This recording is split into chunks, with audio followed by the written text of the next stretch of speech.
So that was stage one, and you know, people that have been in the industry for quite a while were, I think, probably rather excited by the fact that the biggest objection we always receive from clients, the annuitisation element, had just been wiped out. Yeah. Then we were somewhat shaken that the Chancellor, having said he would look at the death benefit rules, stood up at the Tory party conference and said that basically they were going to completely revise the death benefit rules. And what's more, those revisions are incredibly attractive for people that are either in drawdown or going into drawdown, and in fact subsequently are now incredibly attractive for people in annuities. Yeah. So if we look at the current situation, and anybody that's seen my presentations on pensions and retirement options before will know that the current situation is very messy. Yeah. If you have got pension funds that you have not touched, i.e. they are classed as pre-retirement, or technically they're called uncrystallised funds, and anything happens to you, the value of the fund can typically be paid out as a lump sum, potentially free of tax, to your chosen beneficiary or beneficiaries. Yeah? And the overall caveat there is, again, this 1.25 million lifetime allowance kicks in. The issue is where you pass away with post-retirement funds. If your beneficiary wants to take the lump sum from those funds, the Chancellor of the Exchequer comes along and takes 55% as what's called special income tax, not inheritance tax. If the thing's been set up wrong, believe it or not, in theory, you could then have to pay inheritance tax on top of the 55% income tax that's already been taken. Yeah? When you get beyond age 75, it doesn't really matter whether it's pre-retirement or post-retirement. You will pay 55% tax if someone accesses the money as a lump sum. Now, although it's not on the slide, there are two other options that people do use. One is the beneficiary buys an annuity with the whole fund, in which case they pay tax on the income, or the beneficiary uses the whole fund to buy their own drawdown plan, in what is effectively dependence drawdown. Again, they pay tax on the income. So none of the options are particularly tax friendly. From the 6th of April 2015, before age 75, if you pass away, the whole of the fund is available free of all tax. It is a tax giveaway, and they said it would benefit, they estimated, I think, about 350,000 people. I mean, this is a game changer for us, because from an inheritance tax point of view, this makes a huge difference.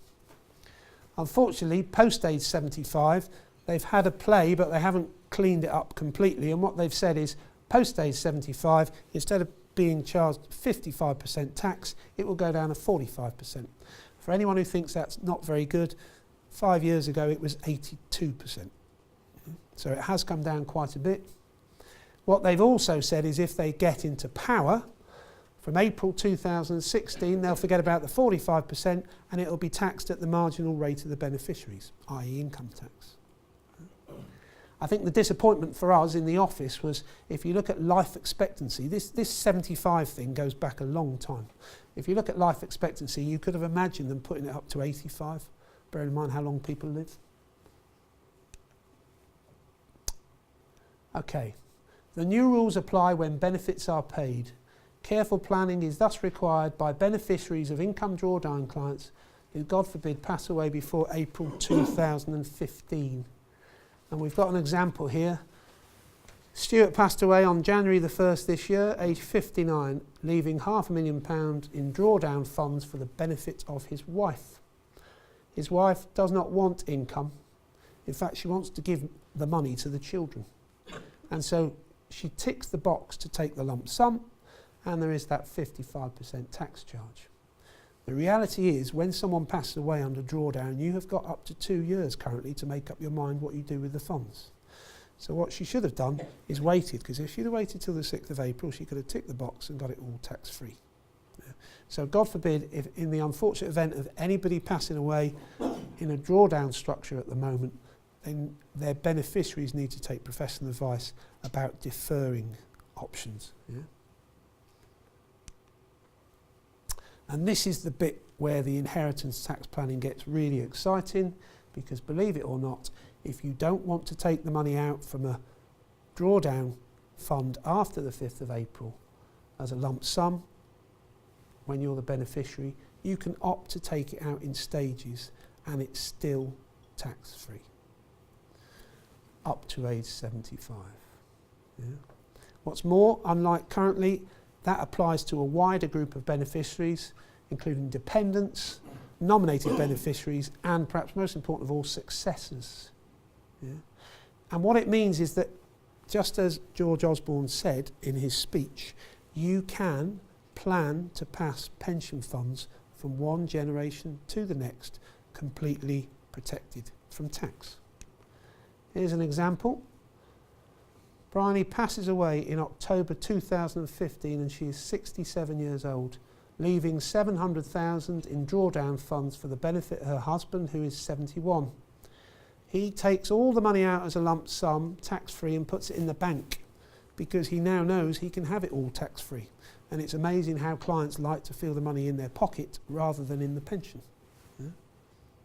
Unfortunately, as sometimes happens, he passes away shortly afterwards, and by now the money isn't in the pension anymore, it's in his bank account, which means it's in his estate. So when his 3 children get the funds, there will be a £280,000 inheritance tax charge. Whereas he should have left the money in the funds. He could have left them in there all the way up until he was 75 before he chose to take out what was left. Yeah? If he'd have left the money in the funds, God forbid subsequently passed away, his children could have said, we'll take all the money out tax-free. Or they could have said, we'll leave the money in there, and then if anything happens to us, we want it to pass to our children tax-free.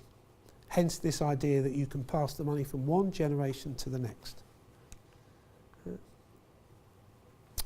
There was a bit of a kerfuffle about the fact that it made drawdown type pension so attractive that the annuity market was going to die a death, pardon the pun.